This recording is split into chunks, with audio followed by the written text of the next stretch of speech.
Hi everyone, welcome to let's improve. তোমরা যারা যারা 2025 সালে ক্লাস 12 এর সেমিস্টার 3 এক্সাম দিলে এবং সেমিস্টার 3 এর রেজাল্ট পাওয়ার পর স্যাটিসফাইড নয়, তোমরা বুঝতে পারছো যে সেমিস্টার 3 কিন্তু খুব একটা ভালো যায়নি। তাদের জন্য আজকের এই ভিডিও। সেমিস্টার 3 তে যদি তোমার রেজাল্ট একটু খারাপ হয়ে থাকে, সেমিস্টার 4 এ কিন্তু তোমার কাছে অপরচুনিটি রয়েছে এবং এই অপরচুনিটিটাকে তুমি কিভাবে কাজে লাগাবে এবং এই অপরচুনিটি কিভাবে নিজের বেস্ট আউটকাম নিয়ে আসবে সেটা নিয়েই কিন্তু আজকের এই ভিডিওতে আমরা কথা বলবো। কিন্তু শুরুতেই তোমাদেরকে আমি এখানে সাবধান বার্তা দিয়ে দিই। কি সাবধানতা বার্তা? সেটা হচ্ছে, দেখো, সেমিস্টার 3 এর রেজাল্ট সদ্য হাতে পেয়েছো এবং এখন সেমিস্টার 3 যাদের খারাপ হয়েছে তারা অনেকেই হয়তো ভাবছো যে সেমিস্টার 4 তো আমি দারুণ করে দেখাবো। এখন তোমাদের মোটিভেশন অনেক হাই। ইভেন একটা জিনিস মনে করে দেখো, যখন সেমিস্টার 3 এক্সাম শেষও হয়েছিল, যাদের পরীক্ষা খারাপ হয়েছিল তারা অনেকে হয়তো ভেবেছিলেন যে আমি এবার সেমিস্টার 4 দারুণ করে দেখাবো, কিন্তু তার মাঝখানেও হয়তো অনেকে এই অক্টোবর মাসটা নষ্ট করে ফেলেছো। তাহলে এই যে এই মোটিভেশন, সেই মোটিভেশন কিন্তু একা একা কাজ করতে পারবে না, তার সঙ্গে তোমার রেগুলার একটা ডেডিকেশনের প্রয়োজন হবে, যেটা আলটিমেটলি তোমাকে সেমিস্টার 4 একটা ভালো রেজাল্ট করাবে। তাহলে তুমি যদি রেডি থাকো যে ইয়েস আমি ডেডিকেটেডলি প্রিপারেশন করে সেমিস্টার 4 এর জন্য প্রিপারেশন করব, তাহলে কমেন্ট করে অবশ্যই জানিও। তাহলে আজকে আমরা এটা নিয়ে কথা বলতে চলেছি যে সেমিস্টার 3 যাদের খারাপ হয়ে গেছে এন্ড সেমিস্টার 4 এ একটা ডেডিকেটেডলি কামব্যাক করতে যাচ্ছ, যে সত্যি তুমি ভালো করে দেখাবে, তাহলে কি প্ল্যান আমরা ফলো করব বা কিভাবে আমরা আপকামিং ডেজে চলবো যাতে আমরা ভালো করে করতে পারি। দেখো, তাহলে সবার প্রথমে আমি তোমাদেরকে যেটা বলে দিচ্ছি যে যদি তোমরা সেমিস্টার 4 এ একটা প্রপার রিসোর্স, প্রপার গাইডেন্সের আন্ডারে থাকতে চাও, তাহলে লেটস ইমপ্রুভ অ্যাপে তোমরা আমাদের এন্ড গেম ব্যাচে ভর্তি হতে পারো। এখানে পিসিএমবির ফুল ব্যাচ রয়েছে এবং প্রত্যেকটা সাবজেক্টেরই সিঙ্গেল ব্যাচ রয়েছে। ফিস খুবই মিনিমাল। তোমরা জয়েন করতে চাইলে এই নাম্বারগুলোতে কন্ট্যাক্ট করে বা লেটস ইমপ্রুভ অ্যাপে গিয়ে জয়েন করতে পারো। এখানে প্রত্যেকটা সাবজেক্টের ডেমো ক্লাস দেওয়া রয়েছে, তোমরা একবার ক্লাসগুলো দেখে নেবে যে কোন কোয়ালিটিতে আমরা পড়াই। ইভেন তোমরা আমাদের যে টেলিগ্রাম গ্রুপ, সেটার লিংক এই ভিডিও ডেসক্রিপশনে দেওয়া থাকবে, সেখানে জয়েন করে আমাদের স্টুডেন্টদের থেকে ফিডব্যাকও নিতে পারো। সবার প্রথম যে বিষয়টা নিয়ে আমাদের কথা বলতে হবে সেটা কি? সেটা হচ্ছে আমাদের first check where you are. যেমনটা বললাম যে সেমিস্টার 3 যখন এক্সামও শেষ হয়েছিল তখনও হয়তো তোমরা অনেকে খুব বেশি মোটিভেটেড ছিলে যে আমি এটা করে দেবো, ওটা করে দেবো, সেমিস্টার 4 তো আমি ফুল মার্কস আনবো, কিন্তু মাঝখানে হয়তো তুমি সময় নষ্ট করে ফেলেছো। তাহলে এই মুহূর্তে তুমি কোন জায়গায় দাঁড়িয়ে আছো সেটা সবার প্রথমে চেক করো, যে এই লাস্ট এক মাসে তুমি কি করেছো না করেছো। কেউ কেউ হয়তো কিছুটা পড়ে নিয়েছো, কেউ কেউ হয়তো একদম সময় নষ্ট হয়ে গেছে।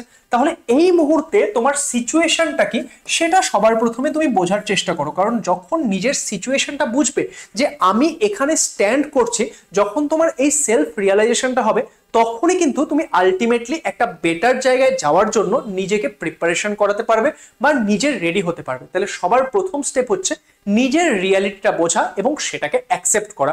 নেক্সট আমরা যেটা নিয়ে কথা বলবো সেটা কি? সেটা হচ্ছে টাইম ডিভিশন। দেখো, যখনই তুমি বুঝে নিচ্ছ যে তুমি এই মুহূর্তে কোথায় রয়েছো, হয়তো তুমি কোনো একটা সাবজেক্ট সত্যি এই মুহূর্তে বেশ পড়ে নিয়েছো, বা কোনো একটা সাবজেক্ট হয়তো তোমার একদম কিচ্ছু হয়নি, বা ধরে নাও যে তোমার কোনো একটা জায়গায় কিছু প্রবলেম রয়েছে, তো ওভারঅল সমস্ত কিছু দেখে নিয়ে যখন তুমি বুঝে যাচ্ছ যে আচ্ছা আমি এখানে এখন স্ট্যান্ড করছি, সেই অনুযায়ী এবার তোমাকে টাইম ডিভিশন করতে হবে। এবার এই টাইম ডিভিশনের মধ্যে কি কি আসবে? এক তো আসবে তোমার ব্যাকলগ ক্লিয়ার করা, যদি কিছু ব্যাকলগ বেঁচে থাকে, বা যদি তুমি এই ক্ষেত্রে দেখছো যে না আমি পড়েছি কিন্তু প্র্যাকটিস হয়নি, রিভিশন হয়নি, ভুলে গেছে, তাহলে সেই রিভিশন করা, বা যেরকমই তোমার সিচুয়েশন, কোনো একটা সাবজেক্ট হয়তো তোমার প্রচন্ড উইক, তাহলে সেই সাবজেক্টটা একটু বেশি টাইম দেওয়ার প্রয়োজন আছে। এই অনুযায়ী তোমাকে কি করতে হবে? তোমার ওভারঅল টাইম ডিভিশন করতে হবে। যারা ধরো এই ক্ষেত্রে অফলাইন টিউশনস পড়ছো, তাদের অফলাইন টিউশন অনুযায়ী নিজেদের টাইমটাকে ডিভাইড করতে হবে। যারা কিনা অনলাইন পড়ছো, এক্সাম্পল যারা আমাদের এন্ড গেম ব্যাচ থেকে পড়বে, আমাদের ব্যাচের রুটিন অনুযায়ী তোমাকে টাইমটা সাজিয়ে নিতে হবে যে তুমি কখন পড়াশোনা করছো না করছো। তো ওভারঅল একটা টাইম ডিভিশন বানাও। এই টাইম ডিভিশনে কি কি রাখবে? যে এক নম্বর, তোমার কোনটা ধরো স্ট্রং সাবজেক্ট, সেটাকে তুমি জায়গা দিচ্ছ।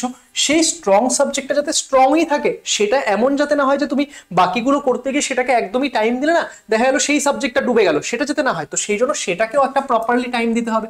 নেক্সট, তোমার যে উইক সাবজেক্ট রয়েছে সেটাকে তোমাকে একটু বেশি টাইম দিতে হবে, সেটা তোমাকে মাথায় রাখতে হবে। বাকি ওভারঅল তোমার সিলেবাস কতখানি হয়েছে না হয়েছে, কতখানি বাকি আছে, সেই অনুযায়ী একটা প্রপার টাইম টেবিল এখানে বানানোর চেষ্টা করো।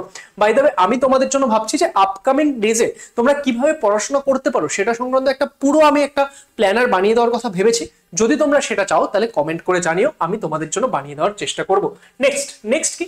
Don't create new backlogs. দেখো, যারা কিনা এই মাঝখানের টাইমটায় পড়োনি, যারা কিনা এই মাঝখানের টাইমটায় অনেকটা ব্যাকলগ ক্রিয়েট হয়ে গেছে, হ্যাঁ স্বাভাবিক, আমি বুঝতে পারছি দুর্গাপূজা ছিল, কালী পূজা ছিল, তো ফেস্টিভ্যাল সিজনে অনেকের হয়তো পড়া হয়নি। তো সেই ক্ষেত্রে তোমার যে ব্যাকলগ গুলো জমেছে, চেষ্টা করবে আর যাতে নতুন ব্যাকলগ তৈরি না হয়। একটা সিম্পল জিনিস বলে দিচ্ছি, যারা ধরো আমাদের এন্ড গেম ব্যাচে ভর্তি হচ্ছে নতুন, তাদের যেই কয়েকটা ব্যাকলগ থাকবে, যেই কয়েকটা ক্লাস হয়ে গেছে, সেগুলোর তো তোমরা রেকর্ডেড ভিডিও পাবে। তোমরা কি করবে, এখন থেকে তুমি আজকে ধরো ব্যাচে জয়েন করছো, আজকের থেকে যেই ক্লাসগুলো লাইভ হবে, যেরকম আজকে ফিজিক্সে আমরা একটা নতুন চ্যাপ্টার স্টার্ট করতে চলেছি, কোয়ান্টাম থিওরি, এবং আমি তোমাদেরকে একটা অ্যাসিওরেন্স দিচ্ছি যে আমি তোমাদের যতখানি কোয়ান্টাম থিওরি যেইভাবে বোঝাবো, তোমাদের A to Z সমস্ত ডাউট ক্লিয়ার হবে। তো এই যে নতুন ক্লাসগুলো যেগুলো আসবে, বা তুমি যেখান থেকেই পড়ছো সেখানে নতুন যেই ক্লাসগুলো আসবে, সেই ক্লাসগুলোকে একদম লাইভে প্রত্যেকটা ক্লাস করার চেষ্টা করো। যেদিন যখন যেই ক্লাস হচ্ছে সেটা তুমি করার চেষ্টা করো। তুমি যদি অফলাইন টিউশন পড়ছো, যেদিন যেটা টিউশনে পড়ানো হচ্ছে সেটা বাড়ি এসে পড়ার চেষ্টা করো। তার সাথে পুরোনো জিনিসগুলো কোথা থেকে করবে, দেখো যারা কোনো টিউশন থেকে অফলাইনে পড়ছো তাদের ক্ষেত্রে তো পুরোনো জিনিসগুলো আর ঘুরে দেখার কোনো অপশন নেই, তারা ইউটিউব থেকে পড়ে নিতে পারো। কিন্তু যারা ধরো অনলাইন ব্যাচ থেকে পড়ছো বা পেড ব্যাচ থেকে পড়ছো, তারা কি করবে, একটা তুমি আলাদা, তুমি যখন টাইম ডিভিশন করছো সেখানে একটা আলাদা সেগমেন্ট রাখো, যেখানে তুমি পুরোনো যে তোমাদের ক্লাসগুলো রয়েছে সেগুলোকে কভার করার চেষ্টা করবে। এবং সেটার জন্য মোটামুটি তুমি একটা 15-20 দিনের উইন্ডো রাখবে। দেখো, তুমি যদি ভাবো যে আমি পরীক্ষা আসতে আসতে গিয়ে সেগুলো কমপ্লিট করবো, তাহলে সেগুলো আর কমপ্লিট হবে না, তোমার ব্যাকলগই থেকে যাবে। তোমাকে একটা 15-20 দিনের টাইম ফ্রেম বানাতে হবে। সেই টাইম ফ্রেমের মধ্যে তোমাকে আগের ব্যাকলগগুলো ক্লিয়ার করতে হবে, এবং নতুন ক্লাস যেগুলো আসছে না আসছে সেগুলো একদম লাইভে, বা কেউ যদি লাইভ করতে না পারছো, আজকে লাইভ হলো, কালকেই তুমি রেকর্ডেডটা কমপ্লিট করছো, এইভাবে একটা টাইম টেবিল অনুযায়ী পুরোটা শেষ করতে হবে, আর যাতে নতুন ব্যাকলগ তৈরি না হয়। নেক্সট তোমাকে যেটা মাথায় রাখতে হবে যে সমস্ত কিছু তোমার ইচ অ্যান্ড এভরি সাবজেক্টের যে সিলেবাস পার্টটা, সেটা যাতে তোমার 15 জানুয়ারির মধ্যে শেষ হয়ে যায়, যাতে লাস্টের কিছুদিন তুমি তোমার কোথাও একটু প্রবলেম রয়েছে সেই প্রবলেমটা ফিক্স করলে, তোমার আরো প্র্যাকটিসের প্রয়োজন সেই প্র্যাকটিস করলে, এগুলোতে যাতে টাইম দিতে পারো। এমন যাতে না হয় যে পরীক্ষার 5 দিন আগে এসে তোমার সিলেবাস শেষ হচ্ছে, আলটিমেটলি তোমার কাছে রিভিশন করার, প্র্যাকটিস করারই টাইম নেই। এবং এই ক্ষেত্রে যারা যারা আমাদের সঙ্গে এন্ড গেম ব্যাচ থেকে পড়বে, তাদেরকে আমি অ্যাসুরেন্স দিচ্ছি যে আমরা টার্গেট রেখেছি যে ডিসেম্বর 31 মধ্যে আমরা তোমাদের ওভারঅল কমপ্লিট করব।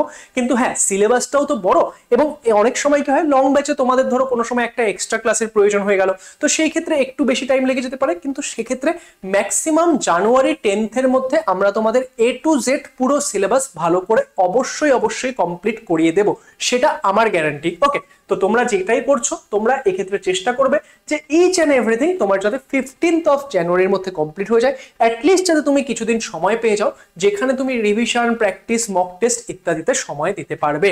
তাহলে এই হচ্ছে ওভারঅল সিনারিও, যেটা তোমাকে ফলো করতে হবে। তোমরা যদি আমাদের টেলিগ্রাম চ্যানেল না জয়েন করে থাকো, আমাদের টেলিগ্রাম গ্রুপ জয়েন করে নেবে। সেখানে জয়েন করতে কোনো ফিস লাগে না, একদম ফ্রি। সেখানে আমাদের paid batch student, free student সবাই রয়েছে।